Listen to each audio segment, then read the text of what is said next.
ఈ వీడియోలో మనం వచ్చేసి 18th డిసెంబర్ 2023కి సంబంధించిన కరెంట్ అఫైర్స్ గురించి అయితే డిస్కషన్ చేద్దాం. కాబట్టి ఈ వీడియో ఎండ్ వరకు చూడండి. నచ్చితే లైక్ చేసి షేర్ చేసి మరిన్ని అప్డేట్స్ కోసం మన ఛానల్ని రెగ్యులర్గా ఫాలో అవడానికి ట్రై చేయండి.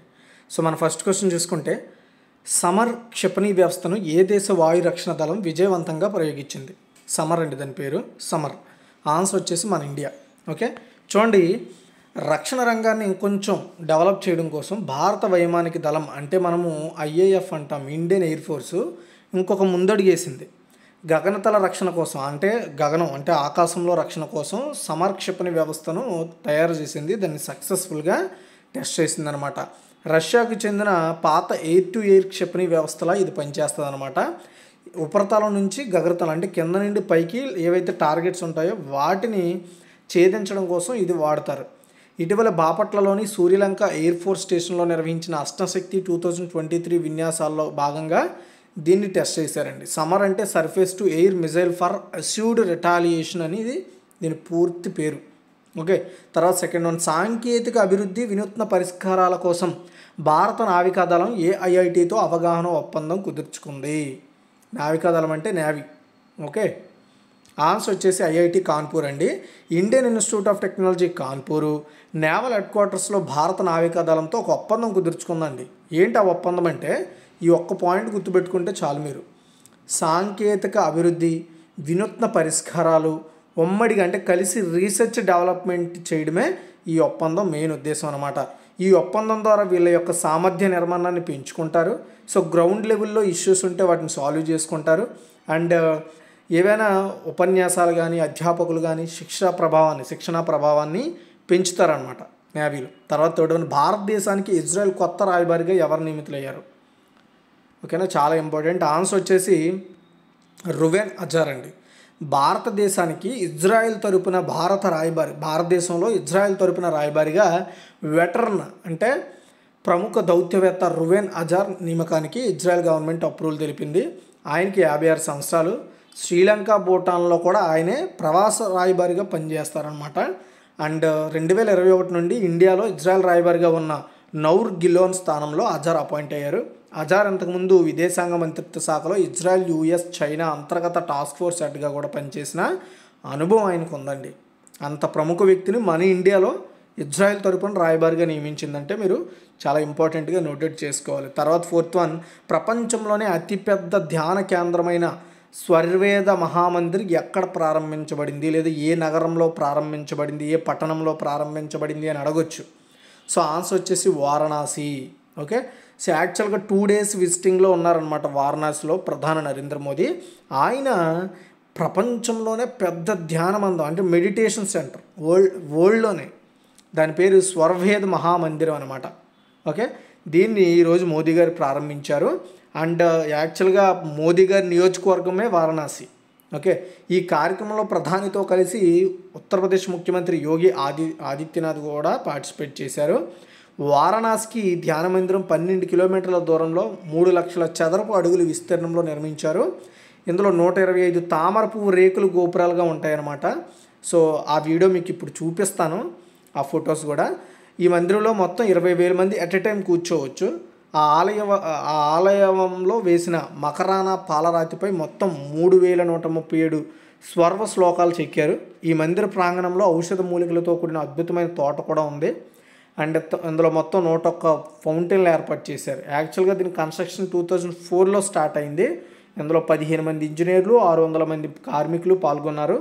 అండ్ స్వర్వేద మహామందిరం భారతదేశ సామాజిక ఆధ్యాత్మిక బలానికి ఆధునిక చిహ్నం అని మోదీ గారు అయితే ప్రారంభోత్సవంలో ప్రకటించడం జరిగిందండి. అండ్ అంతేకాదు వారణాసి నుంచి ఢిల్లీకి మరో కొత్త వందే భారత్ రైలు కూడా ఆయన ప్రారంభించారు. ట్రైల్ నెంబర్ చూసుకోవచ్చు. అండ్ వారణాసి ఢిల్లీ మార్గంలో ఇప్పటికే ఒక రైలు ఆల్రెడీ వందే భారత్ రైలు నడుస్తోంది. ఇది సెకండ్ రైలు అనమాట. సో మీరు ఇప్పుడు ఈ వీడియో మీరు చూడవచ్చు, నేను ప్లే చేస్తాను. अगर आप इसका आर्किटेक्ट देखें तो बेहद शानदार भव्यता को अपने आप में समेटे हुए ये स्वर्वेद महामंदिर, काशी का अपना धार्मिक महत्व है, सांस्कृतिक महत्व है, और इस धार्मिक नगरी में ये स्वर्वेद मंदिर अपने आप में भव्यता के नए आयामों को छूता हुआ सांस्कृतिक महत्व के शिखर पताका को और ज्यादा ऊंचा उठाने वाला, इसकी भव्यता, इसकी ఓకే, మీరు వీడియో చూసారనుకుంటున్నాను, మీకు అర్థమై ఉంటుంది. సో ఇప్పుడు ఫిఫ్త్ వన్, ఇటీవలే ఏ దేశ పాలకుడి మరణ అనంతరం భారత ప్రభుత్వం ఒకరోజు సంతాప దినం ప్రకటించింది మన ఇండియాలో? అంటే కువైట్ అండి. ఓకే, చూడండి, Kuwait emir Sheikh Nawaf Al Ahmad Al Jaber Al Sabah చనిపోయిన తర్వాత ఇండియన్ గవర్నమెంట్ డిసెంబర్ 17న ఒకరోజు సంతాప దినంగా అనౌన్స్ చేసింది. 86 ఏళ్ల వయసులో అమీర్ శనివారం చనిపోయారు. దీనికి సంబంధించి కేంద్ర హోంమంత్రిత్వ శాఖ అన్ని రాష్ట్రాలకు ఈ సందేశం పంపింది. కువైట్ ఒక గల్ఫ్ దేశం, దాని రాజధాని కువైట్ సిటీ. సో కువైట్కి మెయిన్ మన తెలుగు రాష్ట్రాలకి చాలా అనుబంధాలు ఉన్నాయి, ఎందుకంటే చాలామంది అక్కడ వెళ్ళి పనులు చేస్తున్నారు, రైట్. తర్వాత 6th వన్, అంటార్కిటికా యొక్క ఎత్తైన శిఖరం మౌంట్ విన్సన్ని ఇటీవలే విజయవంతంగా అధిరోహించిన భారతీయుడు ఎవరు? అంటే ఆన్సర్ వచ్చేసి షేక్ హసన్ ఖాన్ అండి. కేరళ ప్రభుత్వ ఉద్యోగి షేక్ హసన్ ఖాన్ అంటార్కిటికాలో ఎత్తైన శిఖరం మౌంట్ విన్సన్ని జయించారు. అతను జయించిన 5వ ఎత్తైన శిఖరం అన్నమాట ఇది. అండ్ విన్సన్ పర్వత సముద్ర మట్టానికి 4892 మీటర్లు, అంటే 16,50 అడుగుల ఎత్తులో ఉంది. విన్సన్ పర్వతం కాకుండా ఖాన్ ఆసియాలో ఎవరెస్ట్ పర్వతం, ఉత్తర అమెరికాలోని తెనాలి పర్వతం, ఆఫ్రికాలోని కిలిమంజారో పర్వతం, ఐరోపాలోని ఎల్బస్ పర్వతం వంటి 4 ఎత్తైన శిఖరాలను కూడా ఆయన జయించడం జరిగింది.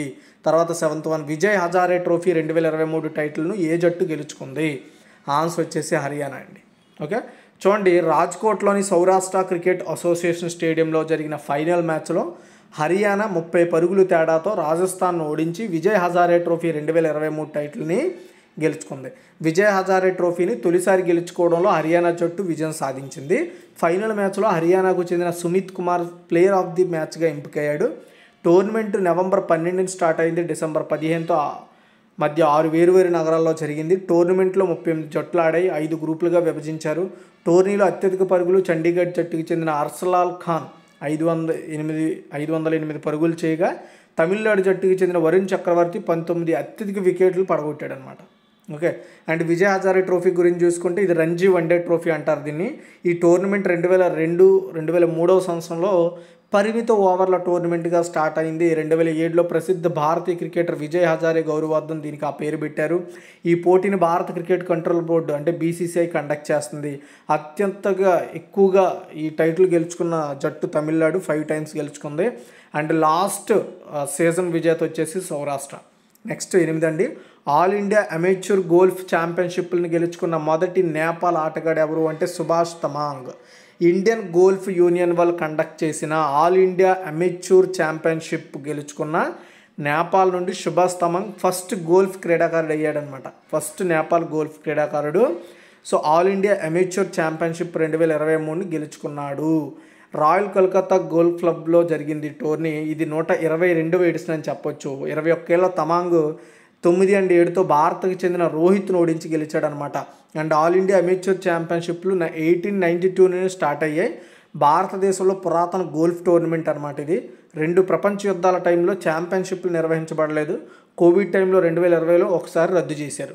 కేవలం 3 సార్లు మాత్రమే ఆడలేదు. బట్ అంటే 2వ ప్రపంచ యుద్ధ సమయంలో వీటిని ఆపేశారు. నెక్స్ట్ కోవిడ్ టైంలో ఆపేశారు. అంతకుముందు అన్నిసార్లు కూడా దీన్ని కండక్ట్ చేశారండి. తర్వాత 9, IPL జట్టు ముంబై ఇండియన్స్ కొత్త కెప్టెన్గా ఎవరు నియమితులయ్యారు? IPL జట్టు అయిన ముంబై ఇండియన్స్కి కొత్త కెప్టెన్ ఎవరు అని అడగవచ్చు షార్ట్లో. ఆన్సర్ వచ్చేసి హార్దిక్ పాండ్యా అండి. ఇప్పటి వరకు ముంబై ఇండియన్స్ జట్టుకి రోహిత్ శర్మ కెప్టెన్గా ఉండేవారు, రైట్. ఇప్పుడు అతని ప్లేస్లో ఆల్రౌండర్ హార్దిక్ పాండ్యాని అపాయింట్ చేసుకున్నారు. సో రోహిత్ శర్మ 2013 నుండి ముంబై ఇండియన్స్కి కెప్టెన్గా ఉంటూ వస్తున్నాడు. మధ్యలో అతను ముంబై ఇండియన్స్కు 5 IPL ట్రోఫీలు కూడా గెలిచిపెట్టాడు. ఇటీవల హార్దిక్ పాండ్యా కోసం ముంబై గుజరాత్ జట్టుతో ట్రేడ్ డీల్ కుదుర్చుకొని మరీ ఆయన్ని రప్పించుకుంది ఆ టీంకి. తర్వాత 10, ఏ దేశ క్రికెట్ జట్టు అండర్-19 ఆసియా కప్ 2023 టైటిల్ను మొదటిసారి గెలుచుకుంది? First time. ఆన్సర్ వచ్చేసి బంగ్లాదేశ్ అండి. బంగ్లాదేశ్ అండర్-19 ఆసియా కప్ 2023 టైటిల్ను యునైటెడ్ అరబ్ ఎమిరేట్స్ను ఓడించి ఫస్ట్ టైం గెలుచుకుంది. ఫైనల్లో అండర్-19 ఆసియా కప్ 2023 డిసెంబర్ 8 నుండి 17 వరకు యూఏఈలోనే నిర్వహించబడింది. బంగ్లాదేశ్ అషికుర్ రెహమాన్ షబ్లీ 149 బంతుల్లో 129 పరుగులు తీశాడు. ఆయనకి ప్లేయర్ ఆఫ్ ది మ్యాచ్ వచ్చింది. అండ్ 5 ఇన్నింగ్స్లో 2 సెంచరీలు 2 అర్ధ సెంచరీల సాయంతో 378 పరుగులు చేసినందుకు Ashiqur Rahman Shibli player of the టోర్నమెంట్గా ఎంపికయ్యాడు. అండ్ భారత జట్టు బంగ్లాదేశ్ చేతిలో 17 డిసెంబర్ 2023 జరిగిన అండర్-19 ఆసియా కప్ 2వ సెమీఫైనల్లో ఓడిపోయింది. బంగ్లాదేశ్తో మనం ఓడిపోయాం. అండ్ అండర్-19 ఆసియా కప్ గురించి చూసుకుంటే దీన్ని 1989లో స్టార్ట్ చేశారు. వన్డే ఫార్మేట్లో ఆడిన ఈ టోర్నీలో ఇప్పటివరకు 10 ఎడిషన్లు మాత్రమే జరిగాయి. ఈ ఫార్మేట్లో ఇప్పటివరకు 8 సార్లు టైటిల్ గెలుచుకున్న భారత్ అత్యంత విజయవంతమైన జట్టుగా కొనసాగుతుంది. 8 టైమ్స్ మనం ఆసియా కప్ గెలుచుకున్నామండి. తర్వాత 11 అంతర్జాతీయ వలసదారుల దినోత్సవాన్ని ప్రతి సంవత్సరం ఎప్పుడు జరుపుకుంటారంటే డిసెంబర్ 18వ తారీఖు అండి. అంతర్జాతీయ వలసదారుల దినోత్సవాన్ని ప్రతి సంవత్సరం డిసెంబర్ 18న జరుపుకుంటారు. వలసదారులు ఎదుర్కొంటున్న సవాళ్ళను పరిష్కరించడంలో చేసిన ముఖ్యమైన సహకారాన్ని ఎంకరేజ్ చేయడమే ఈరోజు మెయిన్ ఉద్దేశం అనమాట. దీన్ని 2002లో స్టార్ట్ చేశారు ఈ డే సెలబ్రేట్ చేయడము. అండ్ ఈ ఒక థీమ్ కూడా పెట్టారు 2023కి, సురక్షిత వలసలను ప్రోత్సహించడం, ప్రమోటింగ్ సేఫ్ మైగ్రేషన్ అనే థీమ్తో ఈ యొక్క ఇయర్ సెలబ్రేట్ చేసుకుంటున్నామండి. ఓకేనా, ఇదిగా ఓవరాల్గా ఈరోజు ఒక టోటల్ కరెంట్ అఫైర్స్ ఒక్కసారి మనం కిక్కి రివ్యూ చూద్దాం, జాగ్రత్తగా వినండి. సమర్ క్షిపణి వ్యవస్థను ఏ దేశ వాయు రక్షణ దళం విజయవంతంగా ప్రయోగించిందంటే భారతదేశము. సాంకేతిక అభివృద్ధి వినూత్న పరిష్కారాల కోసం భారత నావికా దళంతో ఏ ఐఐటి ఒప్పందం కుదుర్చుకుందంటే ఐఐటి కాన్పూర్. భారతదేశానికి ఇజ్రాయెల్ కొత్త రాయబారిగా ఎవరు నియమితులయ్యారు అంటే రువెన్ అజార్.